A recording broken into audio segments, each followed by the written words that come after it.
بسم اللہ الرحمن الرحیم۔ اتوار کی خصوصی سوال و جواب کی نشست میں آپ کا استقبال خیر مقدم ہے۔ السلام علیکم ورحمۃ اللہ وبرکاتہ۔ سب سے پہلے ہمارے پاس جو نام ہے حمزہ نصیر، انہوں نے 2 فوٹو بھیجے ہیں، امیج، اور اس کا مضمون یہ ہے، پہلے میں یہ ہے کہ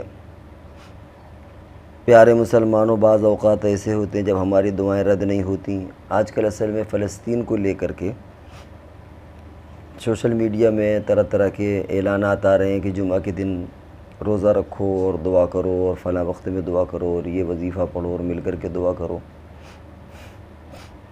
انہوں نے 2 پوسٹر بھیجے ہیں جو امیجز ہیں، اور خلاصہ سب کا یہی ہے کہ ہم اور کچھ نہیں کر سکتے تو کم سے کم دعا کریں۔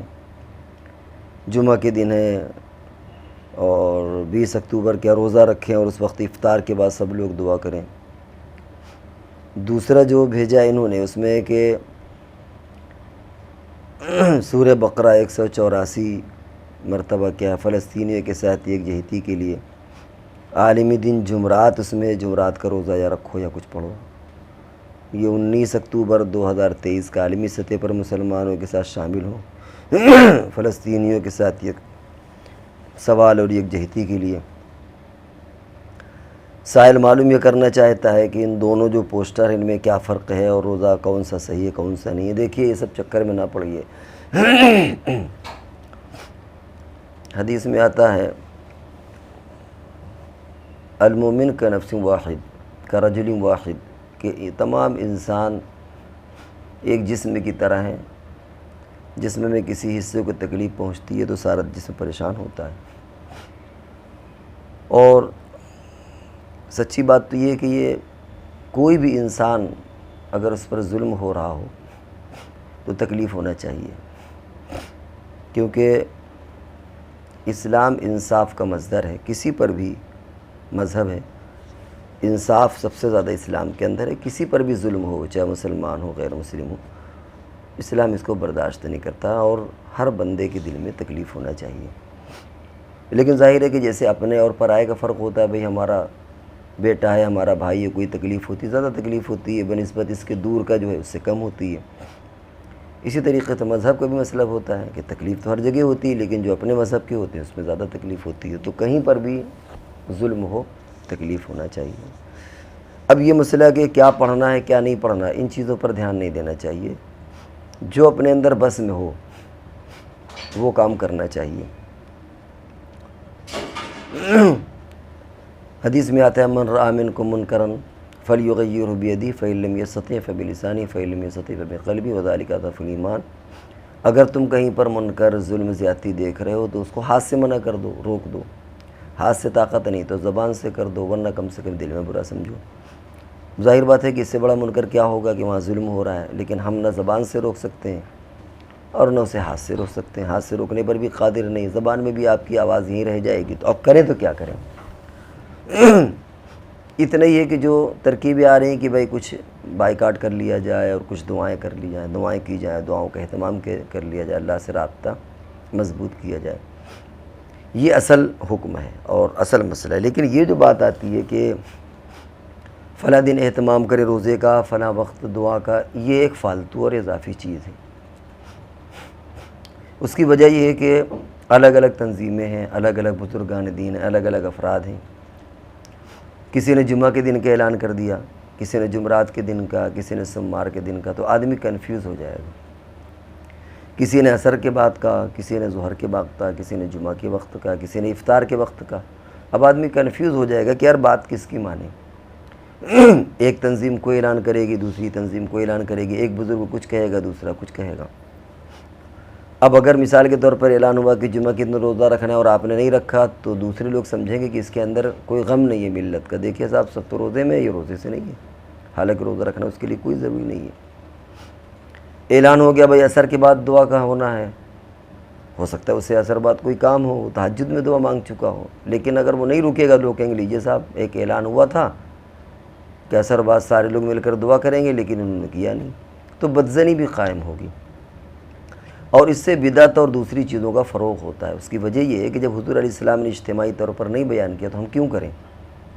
اور سب سے بڑی بات وہی ہے کہ پھر اس پر کوئی بند نہیں ہے، الگ الگ تنظیمیں اعلان کرنے لگیں گی۔ ہر شخص کا تعلق کسی نہ کسی بزرگ سے ہوتا ہے، آج یہ بزرگ کچھ کہیں گے، کل کوئی کچھ اور کہے گا، پرسوں کچھ اور کہے گا، پھر اس کے ماننے والے اس کو غلط کہیں گے کہ صاحب آپ نے فلانے دن نہیں رکھا، اس کے ماننے والے اس کو کہیں گے کہ آپ نے فلانے وظیفے کا اہتمام نہیں کیا، تو پوری امت الجھ کر کے رہ جائے گی۔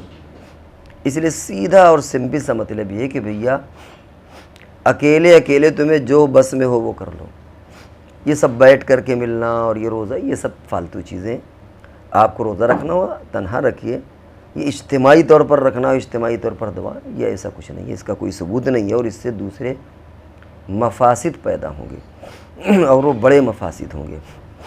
اس لیے اپنے اپنے طور پر جتنا ہو سکے دعاؤں کا اہتمام کرنا چاہیے، روزوں کا اہتمام کرنا چاہیے۔ آپ اپنے طور پر اعتکاف کریں، روزہ رکھیں، دعا مانگیں، لیکن اس طرح کی کہ وہاں کوئی اجتماعیت کی شکل پیدا ہو، دوسروں کو بھی جمع کریں کہ صاحب ایسا کر لو ایسا کر لو، یہ فتنے کا دروازہ کھولنا ہے۔ اس سے پھر جو لوگ نہیں کریں گے لوگ ان کو برا کہیں گے، وہ ان کے ماننے والوں کو برا کہیں گے، پتہ نہیں کس وقت کون سی تنظیم کس بات کا اعلان کر دے کہ آج یہ کرنا ہے تو فلاں وقت میں یہ پڑھنا ہے۔ پھر ہر جگہ کا وقت الگ الگ ہوتا ہے، اس میں ایک ساتھ دعا کریں، ایک ساتھ کیسے ہو جائے گی؟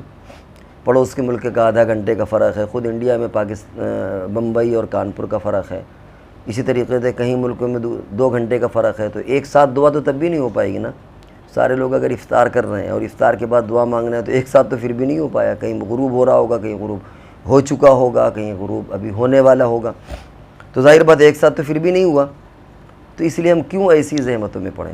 اس لیے اپنے اپنے طور پر تہجد ہے، جو بھی عبادت ہو، اعتکاف کی شکل میں، نماز کی شکل میں، روزے کی شکل میں، دعاؤں کی شکل میں، صدقات کی شکل میں، وہ کریں اور اللہ سے رو دو کر کے دعا مانگیں، یہ اصل حکم۔ باقی جتنے بھی اشتہارات آ رہے ہیں وہ کسی کی طرف سے بھی ہوں، وہ سب فتنے سے خالی نہیں ہے، ان میں بہت سارے مفاسد ہیں، اس لیے ان سب چکروں میں مت پڑیے کہ کون صحیح ہے کون غلط نہیں ہے، وہ سارے ہی ہمارے اعتبار سے مفید نہیں ہیں، ان سب کی کوئی حیثیت شرعاً کوئی حیثیت نہیں ہے، اور اس سے دوسرے مفاسد پیدا ہونے کا اندیشہ ہے۔ ہمیں امید ہے کہ آپ کا جواب مل گیا ہوگا کہ جو بھی اس تعلق سے پوسٹر وغیرہ شائع ہو رہے ہیں، ہر دن ایک نیا پوسٹر آتا ہے کہ فلاں وقت میں یہ کرو، فلاں وقت میں یہ کرو، تو آدمی اس میں الجھ کر کے رہ جائے گا، پریشان ہوگا، نہیں کرے گا تو سوچے گا یار میں بڑا بتائیے میں نے کچھ کیا ہی نہیں، سارے لوگ روزہ میں روزے سے نہیں ہوں، تو اس طرح کی چیزیں اس کے اندر پیدا ہوں گی۔ اس لیے اپنے طور پر انفرادی طور پر دعا کریے، اور زیادہ زیادہ ہے کہ قنوت نازلہ کا مسئلہ علماء نے کہا ہے کہ فجر کی نماز میں امام صاحب قنوت نازلہ پڑھیں، مہینے 2 مہینے جو بھی ہو وہ کر لیں، اس سے زیادہ اور انفرادی کریں، اجتماعی کرنے کی ضرورت نہیں ہے۔ اہلیہ فردین شہزاد، انہوں نے ایک فوٹو بھیجا اور کہا کہ یہ سب بھیج رہے ہیں، کیا اس دن روزہ رکھ لیں؟ یہ وہی جو بات ابھی ہم نے کہی، اس کو اسی پس منظر میں سمجھ لیں۔ ایک اور نام ہمارے سامنے خالد انصاری، انہوں نے ایک آڈیو میں غریب کو پیسہ دینے کے متعلق سوال کیا، دوسری آڈیو میں نماز کے متعلق پوچھا ہے۔ غریب سے متعلق انہوں نے پوچھا ہے کہ آج کل پروفیشنل فقیر ہوتے ہیں اور بلکہ چوراہوں میں اور ہوٹلوں کے باہر بیٹھے رہتے ہیں فقیر، ان کو لوگ کھلاتے ہیں۔ انہوں نے پوچھا یہ کہ کیا ہمارا صدقہ ادا ہوگا کہ نہیں ہوگا؟ اس تعلق سے ہمارا ایک ویڈیو بھی پڑا ہوا ہے، ڈھونڈنا پڑے گا سینکڑوں ویڈیو میں کہاں اس کو تلاش کیا جائے۔ مختصر یہ سمجھ لیجئے کہ ایک ہوتا ہے کہ عمومی صدقہ نافلہ ہے، آپ کسی کو بھی کھلا دیں، کم کھلائیں زیادہ کھلائیں کوئی فرق نہیں پڑتا، آپ ان کو کھلا دیں کھانا۔ لیکن ایک ہوتا ہے کفارے کی شکل میں کہ ہم اتنے لوگوں کو یعنی کفارہ ادا کرنا ہے، اتنے 10 فقیروں کو کھانا کھلانا ہے، 3 کو 10 کو 15 جو بھی کھلانا ہے، اس شکل میں تھوڑی وضاحت ہے، وہ یہ کہ کبھی کبھی ایسا ہوتا ہے کہ ایک ہوٹل والے نے فقیروں سے سیٹنگ کر لی، اس کے سامنے 10 15 20 فقیر بیٹھے ہوئے ہیں، آپ گئے ہوٹل والے سے کہا کہ اس کو کھلا دو، ظاہر بات ہے کہ مثال کے طور پر ہر بندے نے 50 روپے کا کھانا تھا، لیکن اس نے سب کو 10 روپے کا دے دیا، آپ پیسے دے کر کے چلے گئے، پھر دوسرا بندہ ہے انہوں نے کہا بھی ان کو کھانا کھلا دو، پھر تیسرا بندہ آیا انہوں نے کہا بھائی ہماری طرف سے ان کو 10 مسکینوں کو کھانا کھلا دو، تو پتہ چلا کہ ایک وقت میں 5 بیانے اس نے لے لیا، ظاہر ہے پیٹ بھر کھانا کھلایا جاتا ہے، یہاں کیا 5 بندوں نے انہی 10 آدمیوں کو پیسے دے کر کے چلے گئے اور کسی کو پتہ ہی نہیں ہے کہ کتنا کھایا گیا کتنا نہیں کھایا گیا۔ تو یہ ہوٹل والے اور فقیروں سے سیٹنگ ہوتی ہے۔ تو اس لیے اگر منت مانی ہے یا کفارے کا ہے اس نوعیت کا اگر فقیروں کو کھانا کھلانا ہے تو پھر وہ ادا نہیں ہوگا، اس میں پھر مشکل ہے۔ اور اگر یوں ہی آپ نے صدقے کے طور پر کچھ فقیروں کو کھانا کھلانا ہے، منت نہیں مانی، بس یوں ہی کہ سب ثواب مل جائے، تو ٹھیک ہے، اس میں فقیروں کو آپ کھلا دیجیے۔ اور اس میں بہتر یہ ہے کہ آپ اپنے سامنے بلا کر کے کھلائیں۔ اگر آپ نے ہوٹل والے کو دیا تو وہ آپ سے پیسے بھی لیتا رہے گا، اور ان کو تھوڑا سا دے کر کا وہ ان کا پوری سیٹنگ ہوتی ہے کہ دن بھر میں تمہیں اتنے کسٹمر ڈیل کرنے، اتنے لوگوں کو کھانا کھلایا جائے گا، اور ہمارا کھانا ایک ہی بندہ کھائے گا، لیکن وہ گویا 10 آدمی سے اس کا پیمنٹ وہ لے لیتے ہیں، اور پھر اس میں فقیر کو بھی اس کا کمیشن دیتے ہیں۔ تو اس لیے یا تو اپنی نگرانی میں کھلائیں، اور خاص طور سے اگر نظر وغیرہ کا ہے تو پھر تو مشکل ہو جائے گا نظر یا کفارے میں، اور اگر عام صدقہ ہے تو پھر اس میں وہ ادا ہو جائے گا، اس میں کوئی حرج نہیں، کیونکہ اس میں کوئی مقدار متعین نہیں ہوتی، جتنا بھی جس نے کھا لیا۔ پھر بھی احتیاط کریں، جو ہم نے جس بات کو بیان کیا اس پر توجہ دینے کی ضرورت ہے۔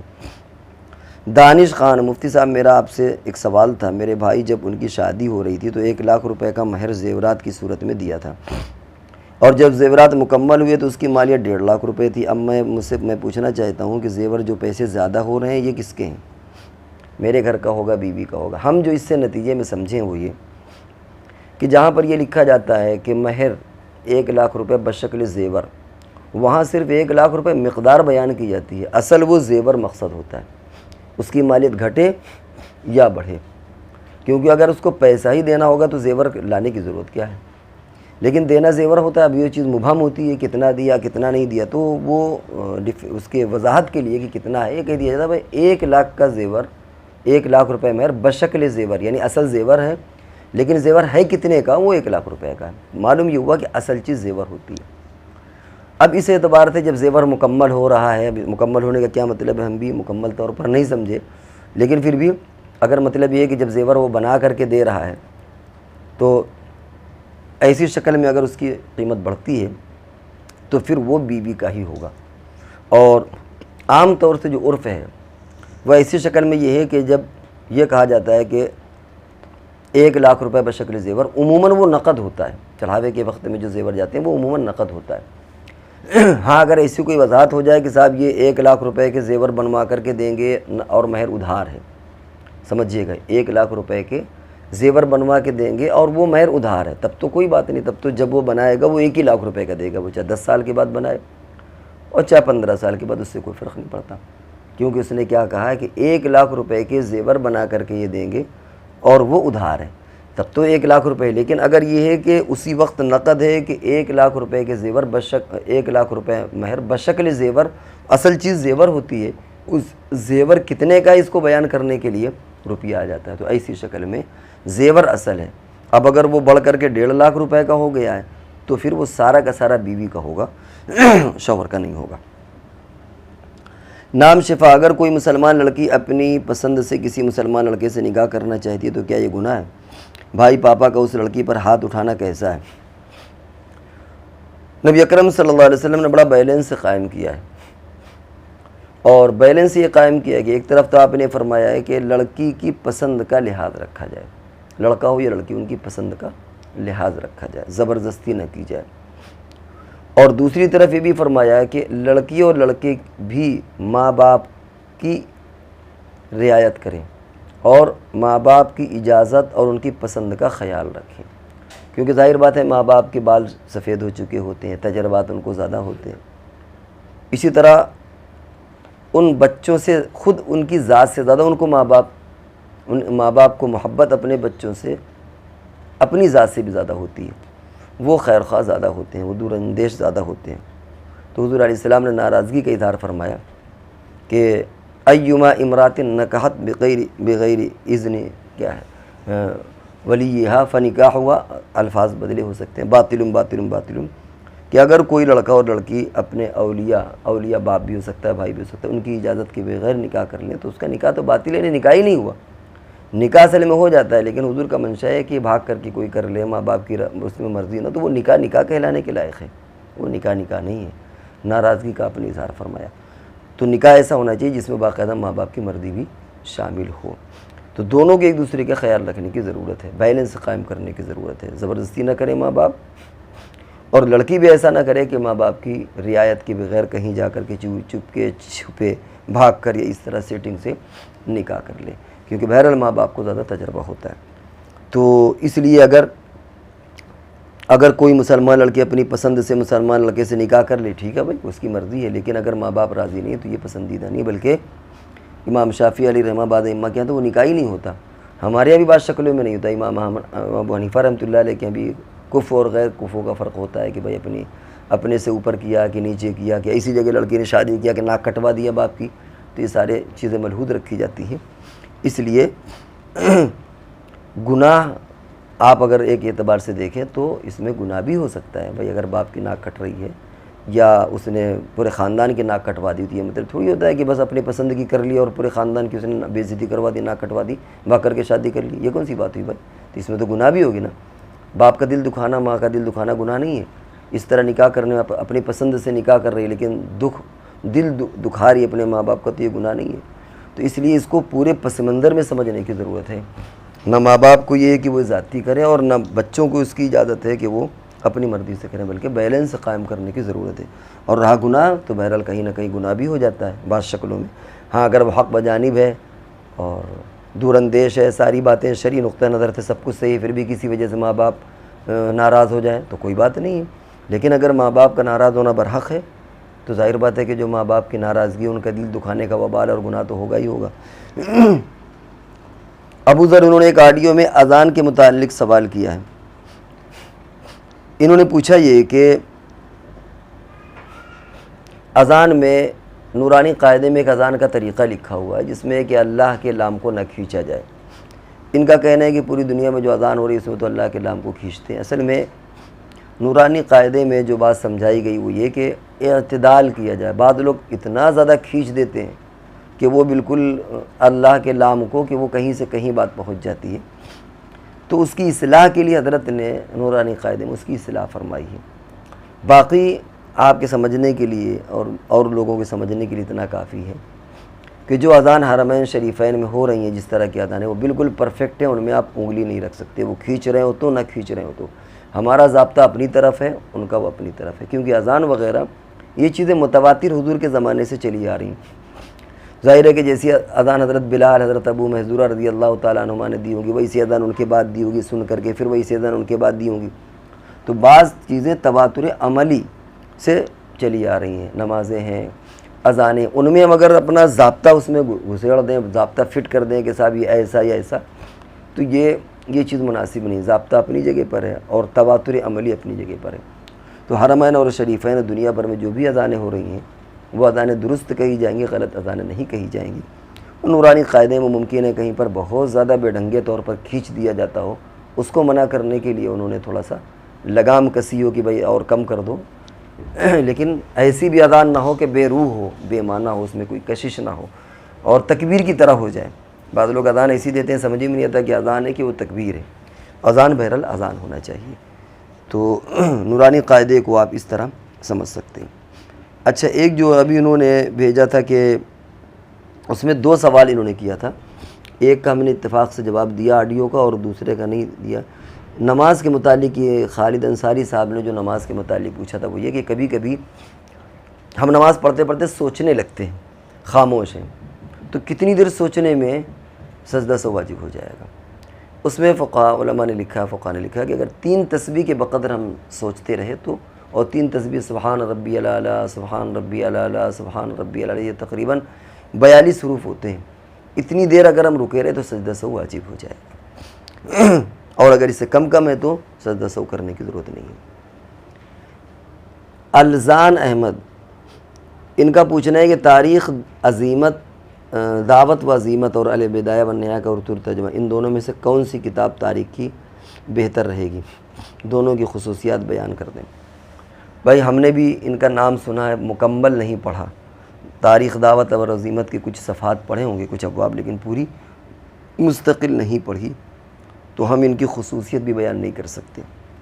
باقی آپ نے پوچھا ہے کہ ترجمہ یہ تو تاریخ دعوت و عظیمت تو یہ تو اردو میں ہی ہے، اور البدایہ والنہایہ یہ عربی میں ابن کثیر کی ہے۔ اس کا اردو ترجمہ ہوا ہے کہ نہیں ہمارے علم میں نہیں ہے، اس کا ہوا ہے کہ نہیں۔ اور تاریخ دعوت اور عظیمت یہ خود اردو میں ہے۔ باقی ان کی خصوصیات کیا ہیں، خصوصیات کے بارے میں بھی ہم کو معلوم نہیں ہے کہ کیا ان دونوں کی خصوصیات ہیں۔ ایک اور نام خان انہوں نے لکھا ہے، انہوں نے کامنٹ کیا کہ اگر نماز میں امام مجھ سے جلدی سلام پھیر دیتا ہے تو کیا کرنا چاہیے؟ مثلا میں جب بھی درود کے دوسرے حصے میں پہنچتا ہوں تو سلام پھر جاتا ہے، اب کیا میں جہاں درود پڑھا ہوں وہیں پر روک کر کے ختم کیے بغیر چھوٹی سی دعائے معصورہ پڑھ سکتا ہوں؟ بہت دفعہ صرف رب اغفر لی پڑھ کر سلام پھیر دیتا ہوں، کیا اس سے دعائے معصورہ کی سنت ادا ہو؟ ان کا اصل میں کہنا یہ کہ امام کے پیچھے کبھی کبھی مقتدی پوری درود یا درود پڑھ لیا، دعا نہیں پڑھ پاتا اور امام نے سلام پھیر دیا تھا۔ اب ان کو پریشانی ہے کہ ہم کریں کیا؟ ہم فوراً سلام پھیر دیتے ہیں تو دعائے معصورہ رہ گئی اور درود رہ گئی، تو اب کیا کریں؟ اور اگر اس کا اہتمام کرتے ہیں پڑھنے کا تو امام سے بہت لیٹ ہو جائیں گے، پتہ چلا امام سلام پھیر کے گھوم کے بیٹھ گیا اور ہم ابھی اپنے نماز ہی پڑھ رہے ہیں۔ تو اس سلسلے میں عرض یہ ہے کہ امام کے پیچھے جس وقت وہ سلام پھیرے آپ سلام پھیرتے، آپ یہ زحمت نہ کریں کہ ہم پوری پڑھیں یا کیا ہمارا چھوٹ گیا کیا نہیں چھوٹا۔ امام کے پیچھے تو قرأت ہو جاتی ہے، آپ سورہ فاتحہ نہیں پڑھتے وہ ہو جاتی ہے، سورت نہیں پڑھتے، امام کے پیچھے تو ساری چیزیں ہو جاتی ہیں، لہذا جب وہ چیزیں ادا ہو جاتی ہیں، فرض ادا ہو جاتا ہے امام کے پیچھے، جو چیزیں فرائض کے قبیل سے ہیں تو جو چیزیں سنت کے قبیل سے ہیں وہ بھی ادا ہو جائیں گی۔ اس لیے اول تو یہ کہ جہاں آپ پابندی سے نماز پڑھتے ہیں اس امام کی رفتار کو آپ کیچ کر لیں، پکڑ لیں، سیکھ لیں۔ ایک تو ہوتا ہے آپ کہیں ادھر ادھر نماز پڑھ رہے ہیں تو کوئی مسئلہ نہیں ہے، وہاں تو اتفاق ہوتا ہے، کبھی کوئی جلدی قاعدے میں پڑھ دیتا کوئی دیر، لیکن جہاں پر پابندی سے آدمی نماز پڑھتا ہے اس کو معلوم ہوتا ہے کہ ہمارے امام صاحب اتنی دیر میں پڑھتے ہیں، تو مقتدی کو بھی وہ رفتار پکڑ لینا چاہیے، اور امام کو بھی چاہیے کہ اس طرح نہ بہت لیٹ کرے اور نہ بہت جلدی کرے کہ مقتدی شامل ہو جائے، لیکن مقتدی کو اپنے جو مستقل امام ہے کم سے کم اس کی رفتار کو پکڑ لینا چاہیے کہ اتنی دیر میں ہم پڑھ لیں گے۔ بہرحال کوئی بھی وجہ ہو، اپنے امام یا کہیں ادھر ادھر سفر میں گیا ہو یا کہیں، اگر وہ نہیں پڑھ پایا تو امام کے ساتھ سلام پھیر دیں۔ اب اس تکلف اور زحمت میں نہ پڑھیں کہ ہماری درود رہ گئی ہے، یا درود آدھی ہو تو آدھی، پونی ہو، جتنی درود ہو اتنی پڑھ کر کے، اور اسی طریقے درود پڑھ چکا ہے اگر دعائے معصورہ رہ گئی تو وہ بھی چھوڑ دیں، امام کے ساتھ سلام پھیر لیں، اس تکلف میں نہ پڑھے، سمجھ رہے ہیں؟ کیونکہ آپ کی یہ سنت ادا ہو جائے گی۔ آپ کا منشا ہے نا کہ دعائے معصورہ چھوٹ کہاں رہی ہے؟ امام نے پڑھ لیا، آپ نے بھی گویا پڑھ لیا، امام نے سورہ فاتحہ پڑھی ہے گویا آپ نے بھی پڑھ لیا، اس طریقے سے امام کا پڑھنا آپ کا پڑھنا ہو جائے گا، اس میں پریشان ہونے کی ضرورت نہیں ہے۔ ریحان خان انہوں نے پوچھا ہے، السلام علیکم، شریعت کے طور بارات غیر شرعی رسم ہے، اچھا شریعت میں ہونا چاہیے، اگر کسی قریبی رشتہ دار کی طرف سے لڑکی بارات بلاوا آئے تو کیا اس میں شرکت کرنا چاہیے؟ دیکھیے شریعت بہت خشک مذہب نہیں ہے کہ شادی بھی جنازے کی طرح اسے نکالا جائے، اور بارات کے تعلق سے ہم لوگوں کے چینل میں بھی آپ ڈسکرپشن پر سوال کریے گا کہ اس کا ویڈیو ہم کو بھیج دیا جائے، تو انشاءاللہ آپ کو اس میں ویڈیو مل جائے، کئی ویڈیو پڑے ہوئے ہیں، ہمارے جدید مسائل ہیں۔ دیکھیے ہر جگہ افراد و تفرید منع ہے، خرافات منع ہے، لیکن یوں اگر کچھ لوگوں کو کچھ لوگ بلا لیں اور چلے جائیں تو اس میں کوئی مذائقہ نہیں ہے۔ ہر گھرانوں میں، دیندار گھرانوں میں، بزرگان دین کے یہاں سب یہ سب چیزیں نرم گرم چل رہی ہیں، ہر چیز افراد تفرید منع ہے۔ اب ظاہر ہے کہ آپ کو کہیں جانا ہے اور آپ اپنے لڑکے کے ساتھ 20 25 30 لوگوں کو لے گئے تو اس میں کون سا مذائقہ ہے؟ اب ایسا نہیں ہے کہ 5 آدمیوں کو لے جائیں تو کہیں بارات نہیں، 10 کو لے جائیں تو کہیں بارات ہے، یا 10 کو لے جائیں تو کہیں کہ ٹھیک ہے، 15 کو لے جائیں تو کہیں بارات ہے، یہ کوئی ایسی لگا بندہ اس میں ضابطہ نہیں ہے۔ تو اس لیے مزید وضاحت کے لیے ڈسکرپشن پر سوال کریے گا، انشاءاللہ وہ ویڈیو آپ کو بھیج دی جائے گی۔ اور اس طرح اگر کوئی قریبی رشتہ دار بلاتا ہے، کوئی خرافات نہیں ہوتی، کوئی فضول خرچی ہے، اس طرح کی چیزیں نہیں ہوتی، تو اس میں شرکت میں کوئی حرج نہیں ہے، آپ نام اس کا کچھ بھی دے دیں۔ مجیب خان رجبی روڈ کانپور یہ پوچھتے ہیں، ایک صاحب ہیں وہ آج کل کئی مہینوں سے شیعہ کے بیان سن رہے ہیں، تو کیا ان کا شیعہ کا بیان سننا صحیح ہے؟ یہ ایمان سے گمراہ ہو رہے ہیں۔ خطرے کی بات ہے، آخر وہ کیوں سن رہے ہیں؟ انہیں کیا دلچسپی ہے؟ کیا اپنے علماء میں بیان نہیں ہے؟ بھئی شیعہ کیا بیان کرتے ہیں؟ سیرت النبی بیان کرتے ہیں، سیرت صحابہ بیان کرتے ہیں، اصلاح معاشرہ بیان کرتے ہیں، وہ کیا بیان کرتے ہیں؟ جو کچھ بھی بیان کریں گے وہ آپ کے اپنے علماء اس طرح کے بیان کر چکے ہیں، وہ سارے بیانات پڑے ہوئے ہیں، آپ اس کو سنیے نا۔ شیعوں کیا عموماً ان کی مجلسیں تبرہ سے خالی نہیں ہوتی، آپ سنیں گے تو کہیں نہ کہیں وہ طنز کریں گے صحابہ کرام پر، اور اللہ جانے کہاں پر بیچ میں وہ ڈنڈی مار دیں، کہاں پر بیچ میں وہ کیا یعنی کوئی چیز ایسی کہہ جائے جو آپ سمجھ بھی نہ پائیں، دھیرے دھیرے آپ کا ذہن خراب ہو جائے۔ تو اس لیے جب اپنے علماء کی کثیر تعداد میں علماء حق کی ویڈیوز ہر موضوع پر پڑی ہوئی ہیں، تو پھر شیعوں کے بیان سننے کی کوئی ضرورت نہیں۔ دھیرے دھیرے پھر یہ کیا ہوگا، پھر شیعوں سے قربت، صحابہ کرام سے بہت دوری، اپنے علماء سے بیزاری، یہ سب چیزیں پیدا ہوں گی۔ اس لیے یہ گمراہی کا زینہ ہے، بلکہ آپ یہ سمجھ لیجیے کہ گمراہ ہو ہی جائے گا آدمی اگر ان کے بیانات سنے گا۔ تو ناظرین اکرام، یہ تھے سوالات آپ کے، اور ایک سوال اور اس میں ہے، ہم اس کی آڈیو بھی ذرا ایک بار سن لیں کیا ہے۔ السلام علیکم بھائی، ایک سوال یہ تھا کہ ایک ساتھی بتا رہے ہیں کہ جو اذان ہو رہی ہے پوری دنیا میں، وہ یہ تو اذان والی، اس کا جواب دیا جا چکا ہے آپ کو، ہم سمجھو کوئی اور ہوگا۔ تو یہ تھے آپ کے سوالات جو الحمدللہ مکمل ہو گئے۔ اب اگلی نشست تک کے لیے ہم آپ سے رخصت ہوتے ہیں، جب تک کے لیے اجازت دیجیے۔ السلام علیکم ورحمۃ اللہ وبرکاتہ۔